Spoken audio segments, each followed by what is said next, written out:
মধ্যপ্রাচ্যে যুদ্ধের দামামা এবার আরও প্রকট হয়ে উঠল। গত ২৮ ফেব্রুয়ারি ইরানের বিরুদ্ধে মেজর কমব্যাট অপারেশন বা বড় ধরনের সামরিক অভিযানের ঘোষণা দিয়েছেন মার্কিন প্রেসিডেন্ট ডোনাল্ড ট্রাম্প। যুক্তরাষ্ট্র ও ইসরায়েলের যৌথ এক বিশাল বিমান হামলায় ইরানের গুরুত্বপূর্ণ সামরিক ঘাঁটি, সরকারি দপ্তর এবং অবকাঠামোকে লক্ষ্যবস্তু করা হয়েছে। এই পদক্ষেপের ফলে পুরো অঞ্চল এখন এক ভয়াবহ যুদ্ধের মুখে দাঁড়িয়ে। সম্প্রতি পাকিস্তানের ২ সপ্তাহের যুদ্ধবিরতির পর অনুষ্ঠিত মার্কিন ইরান শান্তি আলোচনায় কোনো ফল ছাড়াই শেষ হয়েছে।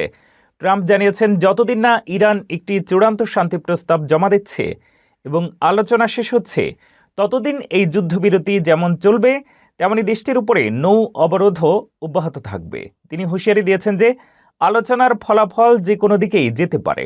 বিশেষজ্ঞরা মনে করছেন, ট্রাম্পের এই ওপেন এন্ডেড বা অনির্দিষ্টকালীন যুদ্ধবিরতি ও অবরোধ আসলে ইরানকে চরম চাপে ফেলে নমনীয় করার একটি বড় কৌশল। তবে সামরিক হামলার পর তেহরান আলোচনার টেবিলে ফিরবে নাকি পাল্টা আঘাতের পথে হাঁটবে, তা নিয়ে বিশ্বজুড়ে আতঙ্ক বিরাজ করছে।